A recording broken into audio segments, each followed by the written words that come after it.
Assalamualaikum warahmatullahi wabarakatuh. Saya Yulianti Fitri dengan NIM 1904 110053, Prodi Perbankan Syariah semester 4 kelas C.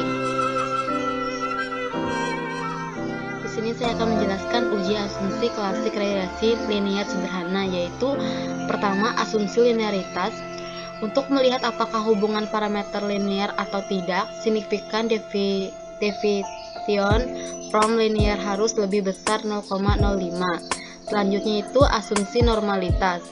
Untuk melihat apakah nilai residual berdispersi normal atau tidak, uji normalitas dapat digunakan dengan uji histogram, normal p-plot, z-score, dan uji Kolmogorov-Smirnov.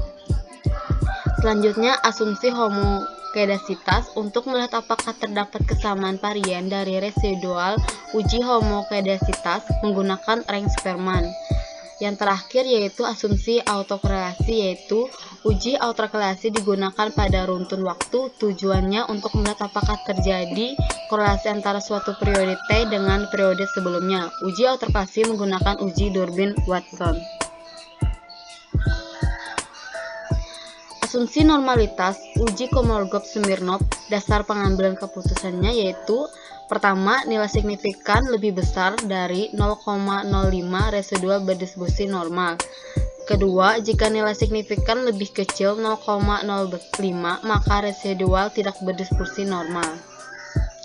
Asumsi homokedasitas yaitu uji rank Spearman. Dasar pengambilan keputusan ini yang pertama, jika nilai signifikan lebih besar 0,05 maka residual memiliki varian yang sama, homokedasitas.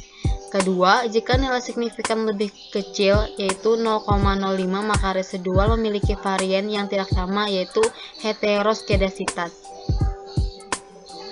Asumsi autokorelasi yaitu menggunakan uji Durbin-Watson. Yang pertama, jika D lebih kecil dari DL atau lebih besar dari 4 DL maka terdapat autokorelasi. Dalam kurung D lebih kecil DL atau lebih besar D 4 DL. Kedua, jika D terletak antara DU dan 4 kurang DU maka tidak ada autokorelasi. Yang ketiga, jika D terletak di antara DL dan DU maka tidak menghasilkan kesimpulan pasti. Di sini dilihat dari data tabel Durbin-Watson, K jumlah variabel bebas atau dalam kurung X, nilainya banyaknya data. Untuk melakukan uji linearitas, pertama kita buka dulu program SPSS-nya. Di bagian variable view, kita klik variable view. Di sini bagian name, kita ketikkan X, lalu di bawahnya kita ketikkan Y. Di sini di bagian label barisan X, kita ketikkan iklan, dan di bagian Y, kita ketikkan profit. Di sini di bagian measure kita isi dengan scale. Lalu kita pindahkan ke data view. Di sini sudah termuat X dan Y. Lalu kita buka Microsoft Excel untuk mengambil datanya. Di sini kita blok datanya. Lalu dikopas. Lalu kita pindahkan ke program SPSS-nya. Nah, di sini ada analyze, kita klik analyze, lalu pilih confirm means, lalu kita klik means. Nah, di sini untuk profit Y kita pindahkan ke dependent list, sedangkan untuk iklan X kita pindahkan ke independent list. Di sini ada option, kita klik option, lalu kita pilih test for linearity, lalu ketik continue dan OK. Maka akan keluar output hasil uji linearitas. Di sini kita lihat di bagian ANOVA table. Di sini sudah dilingkari yaitu di signifikan 881. Nah, pertama kita baca hipotesis. H0 tidak terdapat hubungan linear perubahan iklan dengan perubahan profit. Sedangkan H1 terdapat hubungan linear perubahan iklan dengan perubahan output.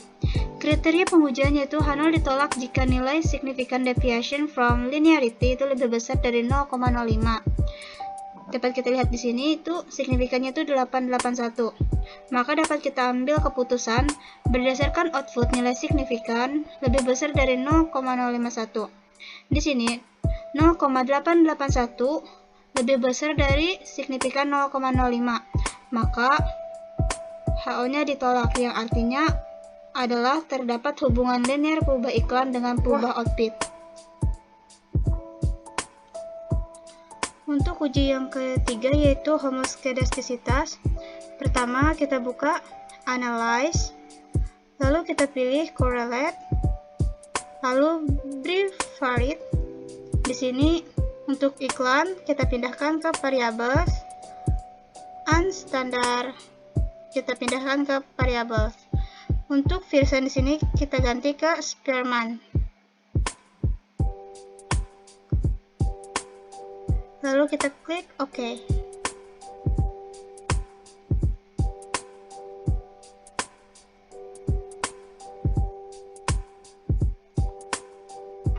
Keempat, untuk uji autokorelasi.